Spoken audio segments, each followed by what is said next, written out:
So I had some questions on my bike. Let's get it started. So I had some quick questions on the Specialized bike. So question one, what's the make and model? This is a Specialized ground control. What's the year? 1996. Question two, is this all hand built? Yes, this is hand built. I bought every single part on this bike singly. So I also had another viewer ask me to do a parts breakdown video. I already kind of did that on the video before, but just to kind of do a more formal video on the exact parts I used, kind of throw a ballpark at the time of when I did this bike of how much I spent. So without further ado, let's get this video started. This is going to take up the majority of the video, so if this is what you're mostly curious about, then stick around.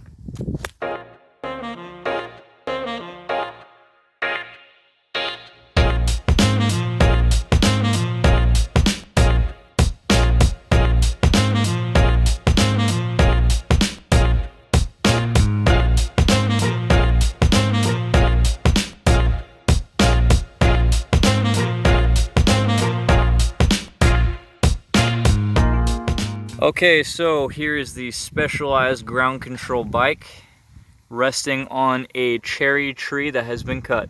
So how this bike originally started out was I bought the frame by itself.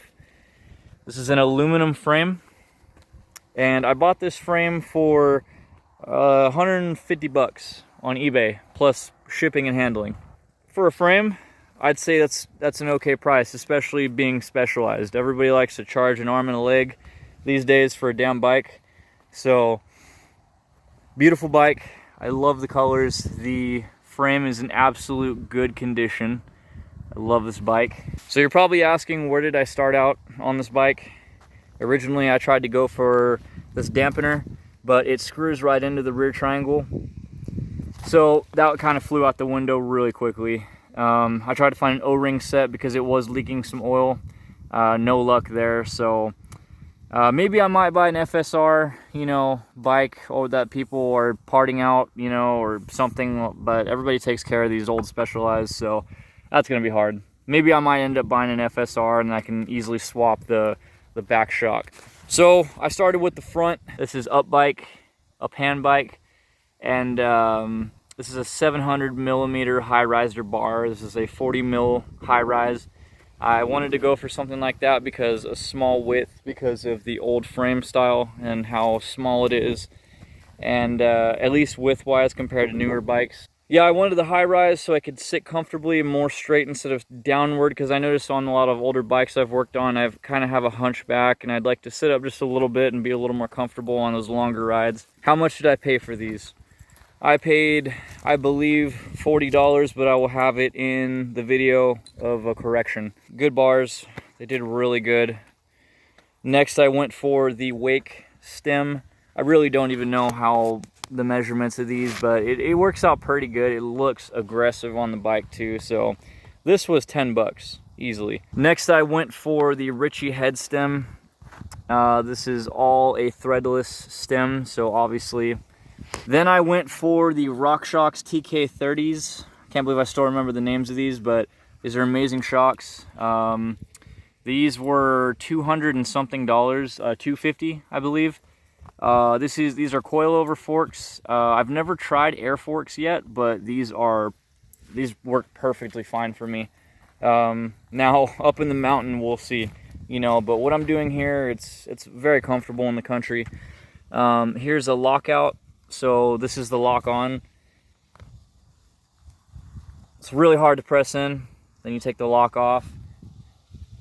It's really hard to show with one hand, but these will go in. It offers a really plush ride. Sticking to the front, I got these Chinese-made rims. These are the Forest RC3s. I really don't remember, but these were really hard to get. These were 150 bucks.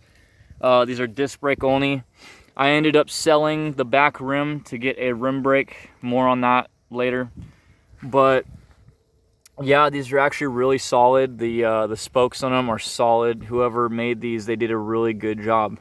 So after the fork, I wanted to invest in some tires. So I went with the Maxxis DHR2 and DHF. This is the DHF. The DHF alone was $60, and the DHR2 was $60 as well. DHR2, it was solid. I still have the tire, but it was rubbing my frame really hard.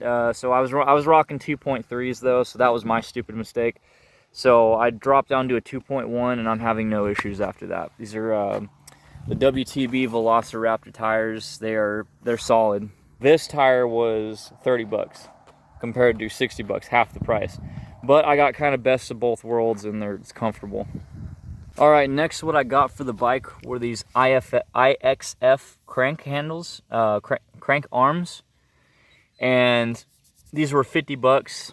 Really good deal. Kev Central featured them in his video. A bunch of people I can name. But I found this through Kev Central, and they're a bang for your buck. They're super reliable. Once I got those in the set, I got this, the oval chain ring. This is a 32 or 36 teeth chain ring, and this is oval, so the power in it is really nice, especially going on hills. I had these laying around. These are the Fuker pedals. They're a knockoff of the Race Face Chesters. They're really good. Really good. They have a lot of grip, and I've overall had a really nice experience with them. They were cheap at the time, but you know, with more exposure, the price went up. And yeah, these are really good. They're actually sealed. They're fully sealed pedals, and I've taken one of these apart, and no water's gotten into them or mud or anything. So I went. This is off-brand. I don't really know what it was, but this is a 10-speed shifter. I got all the cabling at my local bike shop. Thank you guys. This is off-brand, the brakes.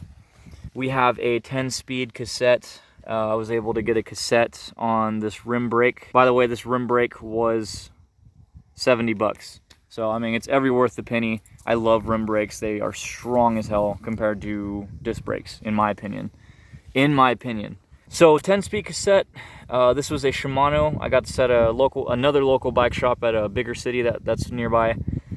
60 to 100 bucks, but I'll have the actual price correction on everything. I got the Shimano Dior 10-speed derailleur. Perfect, man. It shifts like a dream. There's no complaint. I want to say 50 bucks to 60 bucks, but again, price corrections will be on the screen. I also got a 10-speed chain. This was, I think, 25 bucks at the time. So we're at the Shimano Dior rim brakes. I've had these sitting on here forever. Perfect brakes. I mean, any old you know, rim brake is good. These were easy to work with. Came with hardware too, which is nice. Last thing on the list is a really cheap seat. This was 15 or 16 bucks. I'm gonna get something a lot better than this. This is trash. Yeah, I think I got everything on the list. This has been a great bike to me. I think I've owned this for, gosh, like 7 or 8 months. So I just realized I stayed out here till the sun is down, and I still haven't biked my dog.